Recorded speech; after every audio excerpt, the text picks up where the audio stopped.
You ever have one of those nights that split your life into a before and after? Yeah, that was me, Isabella Brooks, sitting in a high-end Manhattan restaurant that smelled like money and manipulation across from William Cross, the man everyone swore was perfect.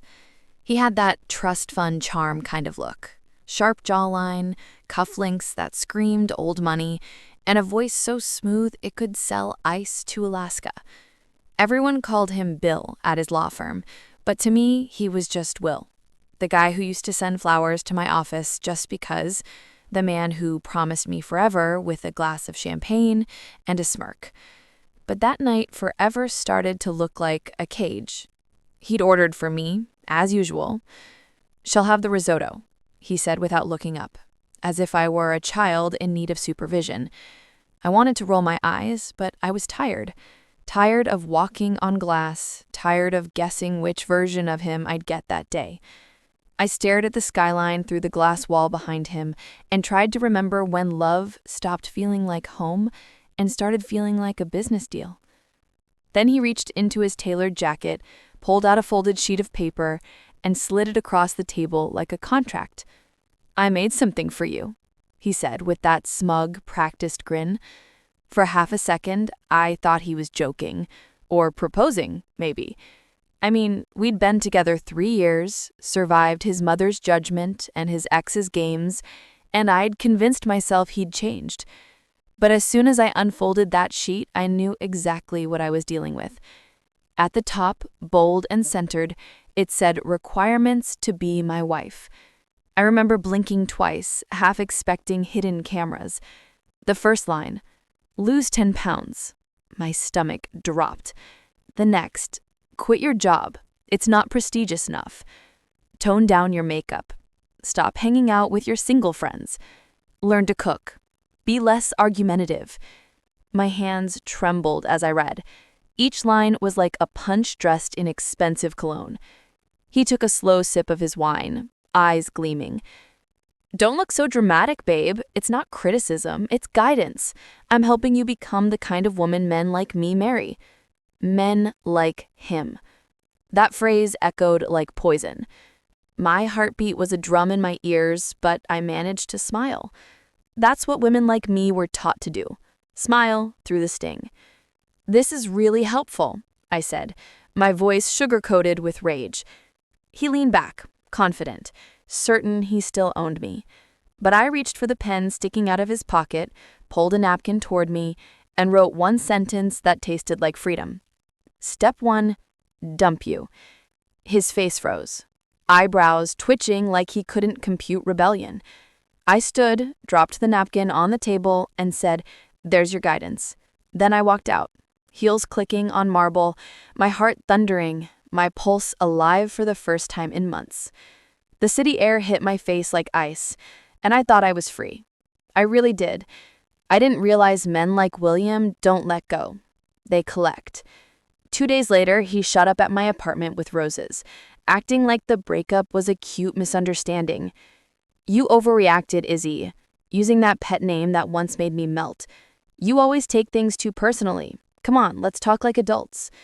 I tried to shut the door, but he slid his foot in. "You don't just walk away from me," he whispered, that smile gone, replaced with something darker. That's when I saw it, the obsession hiding behind the charm. He didn't love me. He wanted control. The next week, weird stuff started happening. My boss told me someone had called pretending to be me, quitting my job. My landlord said my rent was already paid by Mr. Cross. My best friend Mia's texts weren't going through, and when I called, her number was suddenly disconnected. He was isolating me, digitally, socially, financially. Every move I made, he was a step ahead. Then came the flowers, bouquets of white roses, my least favorite, delivered daily. No note, no name, just white petals and silence. I knew it was him. He wanted me to know he could still touch my world. I changed my locks. He sent me a message through his assistant. "You'll come around, you always do." That was his sting, turning every boundary into a game, every no into an invitation. But I wasn't the same girl who sat quiet while he told me what lipstick shade was too loud. I started documenting everything: screenshots, recordings, even photos of his car when it circled my block. It was terrifying, but also thrilling, because for the first time, I had proof. One night, Mia finally reached me from a new number. "Izzy, he called my work," she whispered. "He said you were unstable. He's trying to ruin your reputation." I laughed bitterly. He already did that, just not in the way he planned. That's when I decided to stop surviving and start strategizing. I reached out to one of his exes, Claire, the one he said was crazy. Turns out she wasn't crazy at all. She was broken, rebuilt, and ready for payback. She told me everything: how he'd stalked her, hacked her accounts, even tried to gaslight her into thinking she was losing her mind. We decided to document it all: every manipulation, every threat. Claire called it the counter list. While he'd written rules to control women, we were writing evidence to destroy him. But Will must have felt it. His mask started cracking. He'd show up at my gym, at my office, always smiling, always pretending it was a coincidence. "You're making me look like a villain," he said one night when I confronted him. "I'm just trying to make you better." "Better?" I snapped. "You mean quieter?" He didn't answer. He just smiled, the kind of smile that makes your skin crawl. That night, I went home, locked my doors, and cried. Not because I missed him, but because I finally saw him for what he was. Narcissists don't break hearts. They erase them, then act like you owed them for the cleanup. A week later, I got an invitation from his assistant, his birthday party, at the Waldorf, black tie only. I almost deleted it, but something in me hesitated. I wasn't going as his date. I was going as his reckoning. I bought a red dress, the same shade he used to call too much. And as I stared at my reflection, I realized I wasn't scared anymore. I was ready to watch his empire crack under its own lies. I whispered to my mirror, "You wrote a list to control me, William. I'm writing one to end you." And I meant it. Because when a woman like me breaks, she doesn't shatter, she sharpens. And he was about to bleed. He thought he could humiliate me in private. He had no idea his downfall would be public. I still remember the way the chandelier in the Waldorf ballroom looked like a spilled constellation the night I decided to stop playing small. Walking into William's birthday felt less like crashing his party and more like stepping onto a stage where I owned the script. And even though my knees were doing a jitter I hadn't felt since prom, I spent the walk from the taxi picturing every little thing that could flip his perfect life upside down. Claire met me in the ladies' room with a hug that felt like armor, and Mia slid a vial of adrenaline-laced confidence into my palm with a wink. We were a weird little army built from the wreckage of his past girlfriends, and the plan was messy, clever, and deliciously public, but it started with small moves that would look like coincidence until they weren't. First, we bought time. I posted a throwaway on my socials that night, a black and white photo of my heels with the caption, "Red dress, red wine, red alert." Nothing that screamed conspiracy, but enough to get people buzzing. Because William loved controlling the narrative, and anything that suggested drama would make him lean in. While everyone swooned over his gift to the charity and fawned over his tailored suit, I sat with a dry martini and sent 3 texts that would set the dominoes falling. One to Claire with a single link, one to a journalist friend of Mia's with a subject line that simply read, "Receipt of a liar," and one to a lawyer I'd consulted weeks earlier when things escalated. She was the kind of woman you didn't want across the table in court. She smelled faintly of eucalyptus and smelled like victory. I'd spent sleepless nights compiling receipts, screenshots, recordings, tiny things that together made a map of coercion and control. His emails to HR telling them to quietly handle a female associate, messages where he coached me on what to say in public, the voicemail where he threatened to ruin me if I made him look bad, and the damning texts where he admitted to paying off a landlord and fabricating my resignation. Claire brought her own files. Bank transfers that didn't add up, receipts from a weekend he insisted he'd spent at a charity gala, but actually used to meet an influencer to quash a rumor, and a tape where he bragged to a friend about managing women like brand ambassadors. The internet loves a fall from grace. People eat it up, but I didn't want messy gossip. I wanted hard evidence that would make his peers and his board at the firm have to act. Still, for all the receipts, nothing would land harder than live confrontation in front of the people who'd always believed William was saint and savior. We decided to bait him.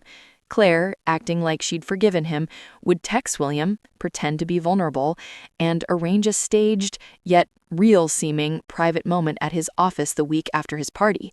While he was distracted, Mia would slip into his server room with a flash drive and copy emails that connected William to illicit fund transfers he'd told no one about. I know how that sounds, cloak and dagger, but narcissists create patterns, and his pattern was arrogance. He thought his smarts would outpace our desperate little plans, and that arrogance was our ticket. I practiced my face in the mirror for days, not looking angry, but alert, not broken, but dangerous. The night of the party, I walked amongst the guests like a ghost who refused to be invisible. Investors toasted to William's vision, his mother glowed with a ridiculous protective pride, and his friends swapped stories that sounded like press blurbs. I saw him laughing center stage, thinking he'd sealed my fate when he'd slid that list across the table months ago. That laugh is the sound of someone who believes they have you contained. At precisely 9:15, Claire's text pinged, the bait. He excused himself and left the crowd, and for a moment I felt the old fear crawl up my spine, because he was unpredictable and violent in the way narcissists can be when cornered. But the world had shifted. I no longer wanted to survive him, I wanted to dismantle him. In his office, while he tried to charm Claire into staying, Mia worked like a cat inside his network, nimble and undetected. She'd hired a guy who used to work IT at a media firm. Nothing illegal, just a smart technical friend who knew how to pull logs and exports without sending alarms that would tip him off. When the drive hit my hands, it was buzzing with files that glowed with the sort of corruption that makes people uncomfortable enough to act. Mixes of personal threats and financial anomalies that suggested he'd been laundering favors through shell charities to hide costs of hush money. Meanwhile, back at the ballroom, I casually walked up to the mic when his buddy handed it over for a toast. I didn't intend to make a spectacle, but I'd prepared a short speech, the kind of line that sounds like reflection until it reveals intent. And as I spoke about love and truth, my voice steadied into something that felt like a scalpel. "We toast tonight to honesty," I said, and eyes turned. Because honesty is the one thing you can't buy with a good suit or a louder name. A hush fell over the room. He smiled at first, that practiced tilt that says you own everything and everyone. But then Claire's assistant, the assistant William always overlooked, tapped me on the elbow and handed me an envelope. Inside were copies of messages, printed out and highlighted, all of which matched the files Mia had slipped into my phone half an hour earlier. Someone had emailed them to the guest list under an anonymous sender that read like a stern wind. Phones lit up like a field of stars as people read. For a second, the world narrowed to William and me, and his face changed from smug to pale, then flush, then angry in a way that made the skin on my arms prickle. He stood, collected, and tried to laugh it off, call it a prank, a smear, a stunt by an ex. "Ignore it," he said. "People want drama, they'll forget." But they didn't. The journalist Mia had messaged earlier, a sharp woman with a morning show spot, had been tipped off and arrived in a flash, wired and hungry. She asked a few probing questions, and the circle of applause around William broke like a wave hitting rocks. His allies exchanged whispers, looking at him as if for the first time, and you could see the fissures open. Investors squinted at one another, his mother's eyes darted to acquaintances, and some of the younger associates who had once mirrored his jokes now looked ashamed. He tried damage control, charming interviews with his closest friends. Denial slit enough to shine, but the files weren't rumors. They were receipts with dates and amounts and names that tied to his name. Over the next 48 hours, the firm put him on leave pending an internal review, and his PR team sent out an obsequious statement about allegations under investigation. He looked like a trapped animal in photos. But when I saw him with that feral, small gaze, I didn't feel good. Seeing someone you once loved fall apart is not satisfying in the way revenge movies sell it. It's complicated and sharp and heavy. He called me twice that night, then 3 times the next day, crying on the phone, trying to bargain. He told lies that sounded like confessions and confessions that sounded like lies. "It's all a misunderstanding," he begged. "Think about what you're doing. This will ruin both of us." That sentence was a classic narcissist pivot. Make the victim feel guilty for exposing the predator. I listened, and for the first time in months, I spoke the truth without apology. "You wrote rules for me to be wife material," I said. "I wrote rules to survive you." His voice went cold. He threatened lawyers, threatened to leak things from my past, to call me unstable, to smear me. He said he would make sure no one hired me again. And then, like a cornered man who still needs an audience, he tried pawn moves, calling my mother, my old college roommate, anyone he thought he could sway. He even called my father and told me I was struggling, insinuating that I'd lost my mind overnight. The next day, my phone was a storm of messages, some sympathetic, some suspicious, some cruel. It hurt.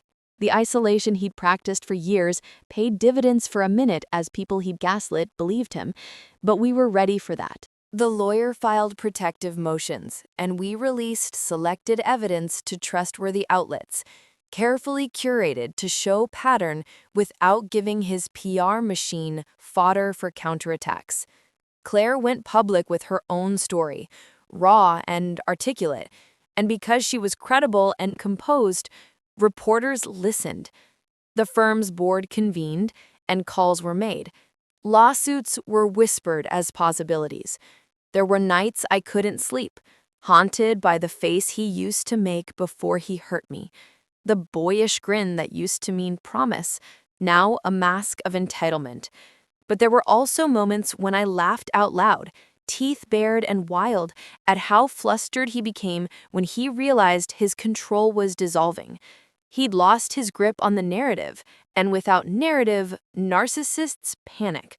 He tried to strike back in petty, predictable ways, ordering mutual friends to cut me off, posting pictures of us from years ago with captions that implied reconciliation, and planting stories about my instability with bloggers who owed him favors. It was juvenile but effective with some. I kept a list of every smear and replied calmly with facts. The more he pushed, the more he exposed his hand.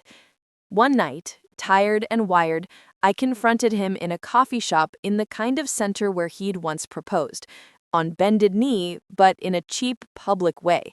He looked small without his stadium of admirers. He tried to charm me, to gaslight me into thinking I was overreacting. "You made this bigger than it is," he said.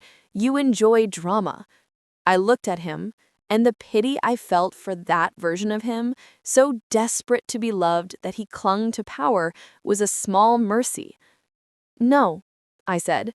"You made this because you thought you owned me. I made it because I own myself." He hissed like a man who'd been pricked, then laughed in a way that sounded like a cough. "You think you can win?" he asked. "People will forget." That was the pivot point. He truly believed the world moved on from scandal like a soap opera. But I had the receipts and I had the momentum. I wasn't trying to ruin him for sport. I wanted him to be accountable in the way he'd never been for anyone else he'd torn down. We had momentum, but momentum isn't invincible. William had access, money, lawyers, power, and he used all of it. He filed a restraining order against Claire, claiming harassment, and his law team threatened my employer unless I signed a non-disclosure. They wanted to silence me with contracts and fear. I refused. The board asked him to step down. He refused, and then leaked private documents suggesting I'd been inappropriate at work, a desperate, ugly smear. The firm panicked and tried to offer a quiet settlement to calm the press. He demanded more. It was like watching an animal bite its own tail. But there was one move he didn't anticipate. His sister, Veronica, who'd always been the dutiful shadow attached to his success, had been watching this whole time. She had spent decades placating him, apologizing for his moods at holiday dinners, and pushing down her own voice. Watching his arrogance fracture awoke something in her. One evening, she walked into my lawyer's office with a file like a white flag wrapped in vengeance. "I can't live like this anymore," she said, voice steady but raw. She handed over years of emails where William bragged about fabricating evidence, paying journalists, and manipulating firm finances to hide personal expenditures. It was the kind of family betrayal that made my skin crawl with sympathy and adrenaline both. Betrayal because she was family. Relief because family turning on him would break him in ways public shaming could not. Veronica's decision was the hinge. Once she went to the board with her folder and asked for an external audit, the ground under William's feet shifted. He tried to buy her loyalty back, and when she refused, his temper snapped. He called her every name in the book until she slammed the phone and walked away. I felt a twist of guilt because I knew family pressure is brutal, and yet I also felt fierce gratitude. Power, I learned, isn't just about what you have, it's about who finally refuses to back you. The board launched an independent audit that same week, and for the first time since my list napkin, I saw a real crack in his armor. The media circled like sharks, the firm's stock wobbled, donors asked for transparency. He called me constantly, then less. He tried to bargain with promises, apologies, and threats, but his options were shrinking. Still, he was dangerous, smart and cornered and capable of doing real harm. We tightened security measures, and my lawyer advised caution. Beneath all the drama lay the messy legal reality that vindication can be slow and bitter. The press ran pieces that painted him as a titan under scrutiny. Internet commenters were cruel, divided, and judgmental in ways that cut. I woke up many mornings thinking I would collapse, and then, like a reflex, text Claire or Mia and let them ground me. We'd started this for me, but it had turned into something bigger, a reckoning for all the women he'd pushed into smaller rooms, into softer voices. The harder part, the hole he left inside me when he unraveled wasn't a clean break. It was messy and full of ghosts. I had to learn how to exist now without pretending his approval mattered. I wandered the city on long, stupid walks, ate late-night tacos, and sat on rooftops trying to remember what I liked before him. Painting my nails a ridiculous color, skateboarding down the park hill at midnight with Mia, laughing until my face hurt. Those little rebellions became anchors. Yet every victory came with a cost. William retaliated by releasing a doctored voicemail that made me sound unstable. And because the world loves a center-half narrative, a few people believed it. My job put me on leave pending a review. The leaves on the trees turned, and with them, my calendar filled with depositions, interviews, and 1,000 tiny administrative battles that felt like paperwork versions of war. I stayed steady. I clung to the files, to Veronica's courage, and to the fact that the truth in the drive was a hard thing to erase. Then, just when we thought we had him cornered, he pulled a move no one expected. He disappeared. One week he was on the firm's rooftop, glass of champagne in hand, and the next, his phone pinged straight to voicemail. His PR quoted personal retreat, but those in the know whispered different words. Off the grid, skipping town, talking to desperate allies. That absence was both relief and dread. Missing people can be a tactic. The rehook on my nights became a nagging realization he wasn't done, and neither was I. I had knocked him off his throne, but kings don't always fall quietly. Sometimes they burn the palace down on their way out. He vanished, but the silence wasn't peace. It was the prelude to something darker. Silence has a way of messing with your head. When William disappeared, the city suddenly felt too quiet, like the calm before a thunderstorm that knows your address. I kept checking my windows, my phone, the locks on my door, because the truth is, when a narcissist goes silent, they're not gone. They're plotting. 3 weeks after his vanishing act, I got a letter. No return address, just my name scrawled across it in handwriting I knew too well. Arrogant, deliberate, like every loop of every letter was a reminder that he'd once owned me. Inside was a single photo. Me, walking home 2 nights before, coffee in hand, unaware of the camera. On the back, he'd written, "Still watching." My stomach dropped. That wasn't love. That was surveillance. I called my lawyer, sent her a picture, and she told me to stay with someone for a while. So I packed up and crashed at Mia's tiny Brooklyn apartment with its mismatched mugs and overflowing plants. I felt safer there, like the world had edges again. But William was like smoke. You can't always see him, but you can smell him when he's close.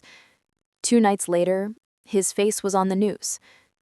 Former corporate attorney William Cross under investigation for embezzlement, harassment, and corporate fraud, the reporter said, her tone that weird mix of polite horror and clickbait excitement. I stared at the screen, heart racing. My evidence, Veronica's testimony, Claire's receipts, they'd finally connected the dots. He hadn't just manipulated women, he'd manipulated entire ledgers. Millions gone, tucked into shell accounts under fake charities. He was wanted for questioning, but of course he'd skipped town right before the warrant dropped. "He's running," Mia said. I nodded, but deep down I knew something else. He wasn't running from us. He was circling back. A week later, my phone rang at 3 a.m. Unknown number. Against every sane instinct, I answered. "You think you won?" His voice hissed through static. "You have no idea what you've started, Issabella." I froze. The sound of my name on his tongue made my skin crawl. "You did this to yourself, William," I said. Voice low but shaking. "You wrote your own downfall." He laughed, a slow, cold sound. "Downfall? Sweetheart, you built it. I'm just going to watch you burn in it." Click. The line went dead, and with it, my last thread of patience. The next morning, we filed another restraining order, and my lawyer pushed harder with the feds. She said his offshore accounts had been flagged, and the audit results were about to go public. That's when it hit me. William wasn't fighting to win anymore. He was fighting to destroy. The first hit came subtle. A fake email sent to my HR department full of doctored screenshots making it look like I'd leaked company data. Then my bank froze my account because of suspicious activity. He was trying to choke me out of stability, starve me into submission. But I'd learned his playbook. Narcissists thrive on reaction. So I gave him none. Outwardly, I smiled. Inwardly, I planned. Claire, Mia, and I met in a dive bar one night, the kind that smelled like whiskey and regret. "He's not going to stop until we end him," Claire said. "We already did," I replied. "He just doesn't know it yet." See, we'd been tracking not just him, but his money. Veronica had given me access to one account, the one he thought was untouchable. The plan wasn't theft. It was exposure. We handed everything, every transaction, every forged signature to a journalist with a national platform. And the night before the story broke, I sent William one last message. "You wanted me to change to marry you? I changed. Just not in the way you wanted." The next morning, his face was everywhere. Corporate scandal, attorney behind fraud web exposed by former fiancé. My name was in smaller font, but it was enough. Every detail we'd gathered hit the headlines. By noon, the firm had scrubbed his name from their website, and by evening, the authorities had frozen his assets. The empire he'd built on lies was collapsing, one screenshot at a time. And while the world feasted on his downfall, I sat by Mia's window, watching the snow fall like confetti for ghosts. I should have felt triumphant. Instead, I felt hollow. Like revenge burns bright, but leaves you standing in ashes. That night, my phone buzzed again. Unknown number. I almost didn't look, but curiosity kills in slow motion. It was a photo. Him, somewhere tropical, wearing sunglasses, drink in hand, that same arrogant grin. Caption: still not done. My heart pounded, not with fear, but realization. He'd fled. He'd escaped the country before the freeze hit. For days, I couldn't sleep, waiting for him to resurface. And then he did, on a podcast, of all things. Some underground finance bro show where he painted himself as a misunderstood genius wronged by vindictive women. I listened once just to know his angle. They didn't destroy me, he said, voice smooth and venomous. They just reminded me why power exists, to be taken back. That's when I knew this wasn't over. The law could cage his money, but not his ego. He'd keep poking, keep haunting, until he got attention again. So I gave him some, just not the kind he wanted. I set up an interview. Not for gossip, but for truth. Sat across from a journalist on live TV and told my story. Calm, measured, brutal. I spoke about manipulation dressed as romance, about men who build kingdoms out of silence and call it love. I didn't name him at first, but the host did. And when she asked what I'd say to him now if he were watching, I leaned in and said, I'd tell him thank you. The audience gasped. Because without him, I continued, I wouldn't have learned how to never need anyone's permission to exist again. The clip went viral. Women started messaging me, hundreds, then thousands, sharing their own stories, their own lists written by controlling men. It became a movement, a wave of women tearing up the rules made to shrink them. And somewhere out there, I hoped William was watching, realizing that every attempt to silence me just made my voice louder. But narcissists never take accountability. They rewrite history. 2 months later, an email arrived from a fake name, but I knew it was him. It said, "You win the internet. I win life." Attached was a blurry selfie, him on a yacht, clearly drunk. I forwarded it straight to the FBI contact my lawyer gave me. Turns out his new life in the Caribbean was being funded with laundered money still under investigation. Within a week, an arrest warrant was issued internationally. When they caught him, it wasn't dramatic, no helicopters or handcuffs in front of cameras, just a quiet airport detainment. A perfect man stopped by the weight of his own lies. The last photo I saw of him was in a news article. Hair disheveled, eyes hollow, suit wrinkled. The caption read, "Former attorney faces multiple charges and denies wrongdoing." He still couldn't say the words, "I'm sorry." But he didn't have to. His downfall said it for him. Months passed. Life found a rhythm again. I moved apartments, got a new job, started therapy, learned that freedom isn't fireworks, it's peace. One morning, while unpacking, I found that old napkin from the restaurant, the one where I'd written, "Step 1, dump you." The ink had faded, but the message hadn't. I smiled and pinned it to my fridge like a medal of survival. Later, I walked to a cafe, ordered a black coffee, and when the barista asked for my name, I said Issa, not Issabella. Not the name he used to whisper when he wanted control, just Issa. A simpler, stronger version of me. I sat by the window, watching people rush past, and realized I no longer looked over my shoulder. He was gone. Not just physically, but gone in the way ghosts fade when you stop feeding them fear. Sometimes, when the world goes quiet, I still think of that list he wrote, the absurdity of it. Lose weight, speak less, quit your job. He tried to turn me into an accessory, and instead he made me the headline of his ruin. The irony still makes me laugh, because in trying to design his perfect wife, he built the woman who would destroy his empire. That's the funny thing about control. It works until it doesn't, until the person you underestimate stops playing by your script. And if you're wondering what happened to him after prison, last I heard he took a plea deal, did time, and got banned from practicing law. Some say he's teaching business ethics at a low-tier college. Others say he's still trying to spin a comeback online. But I don't check. I don't care. My story isn't about him anymore. It's about me. about walking out of that restaurant with nothing but a napkin and walking into my life with everything I needed. People still ask how it feels to win. The truth, it doesn't feel like winning. It feels like waking up, like breathing without permission, like finally being the one writing the list. Only this time, there's one item on it. Never let anyone tell you who to be. And that right there is step 1, 2, and forever. He wrote my rules, I rewrote my life.